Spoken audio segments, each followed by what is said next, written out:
Direction les campus américains en ce printemps 2026. Imaginez la scène, des milliers d'étudiants réunis pour cette fameuse remise des diplômes, le soleil de mai, des parents extrêmement fiers, tout était parfait. Et soudain, des huées massives, des sifflets qui coupent la parole aux invités d'honneur. L'élément perturbateur, l'intelligence artificielle. Oui, le premier choc, il a eu lieu en Arizona avec le fameux Eric Schmidt, l'ancien PDG de Google. Ça fait 20 ans qu'il répète sur tous les tons que la technologie est la solution à tous nos problèmes. En ce jour de mai, face à 10 000 étudiants, il est venu parler de l'IA avec des accents prophétiques. Stand on this edge of another technological transformation, one that will be larger, faster, and more consequential than what came before.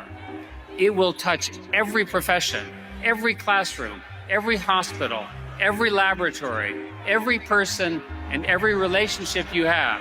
Le problème, c'est qu'à chaque fois qu'il prononçait le mot IA, des huées partaient du public. Schmidt s'est interrompu, il a essayé d'adresser la peur de cette génération. I know what many of you are feeling about that. I can hear you. There is a fear. There is a fear in your generation. If you'd let me make this point, please.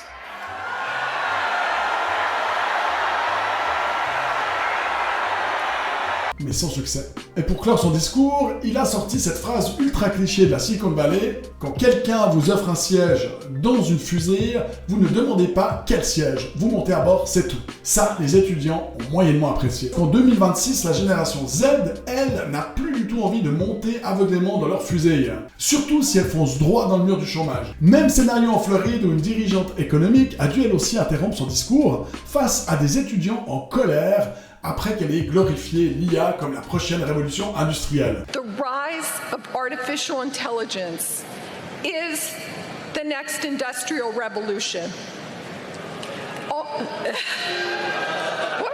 Alors pourquoi cette révolte? Parce que ces jeunes, eux ils rêvent d'acquérir des compétences, ils rêvent d'apprendre, de créer, et on va leur dire, laissez tomber, il faut juste apprendre à mieux utiliser l'IA. Mais c'est pas très stimulant, si c'est ça le marché du travail, ça donne pas vraiment envie. Et c'est là que le contre-pied que je vais vous présenter est génial, car l'autre son de cloche, il est venu du campus de la prestigieuse université de Harvard. Pas vraiment de Harvard, mais plutôt du comédien et animateur du Daily Show, Ronny Chieng, qui lui est monté sur scène lors du Harvard Class Day, remise des diplômes. Et lui, il a dit tout haut ce que tous les étudiants pensaient tout bas. Il a vraiment lâché une bombe au micro en disant littéralement can I just say, fuck AI.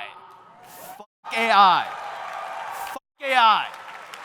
Fuck AI. Fuck it to death, alright? What's the sign language sign for that? Et il a ajouté Have you heard how dumb people brag about how they use AI? They're always like, hey, did you know that AI can now read my email, summarize it, and draft a response? Et là, Chieng a regardé la foule et il a balancé. Yeah, you know who else can do that? Me. Puis il a ajouté pendant son speech. I'm here to tell you the mission of your generation is to destroy AI. Kill it. Ronny Chieng, il a rappelé l'essentiel pour l'humain, c'est créer et réfléchir par soi-même. C'est ça qui est marrant. Si on nous enlève ça, il va nous rester quoi exactement? Et puis son intervention, c'est pas juste une bonne blague à l'américaine de stand-up. C'est à mon sens vraiment le symptôme d'un point de bascule historique qu'on est en train de vivre. D'ailleurs, certaines données vont dans ce sens et nous démontrent que la lune de miel avec la tech, elle est peut-être bel et bien terminée. Selon une étude du très sérieux Gallup, l'enthousiasme s'est effondré. En seulement un an, le pourcentage de jeunes de la génération Z excités par l'IA est tombé de 36% à 22%. A l'inverse, ceux qui se disent en colère sont passés de 22 à 31%.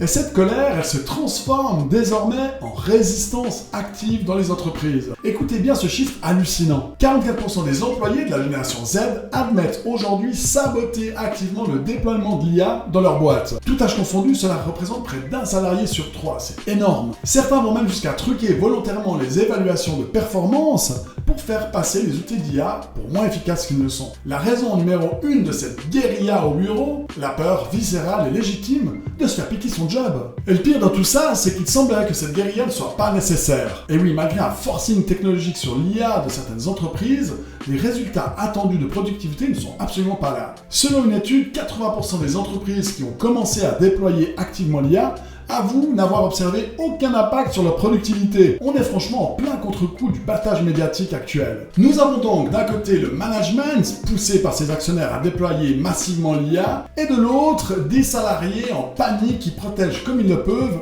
leur gagne-pain. C'est le grand malentendu du travail moderne. Heureusement, d'autres leaders tracent une voie un peu différente. Dernièrement, le PDG de Delta, Ed Bastian, a avoué à l'université Emory qu'il avait demandé à ChatGPT d'écrire son discours. Il a lu le résultat, l'a trouvé fade et l'a jeté à la poubelle parce qu'il manquait d'âme. Il a alors reçu une ovation des étudiants. Et c'est là tout l'enjeu de cette saison de Human. Ce n'est pas la technologie, c'est plutôt ce que nous faisons de notre humanité face à elle.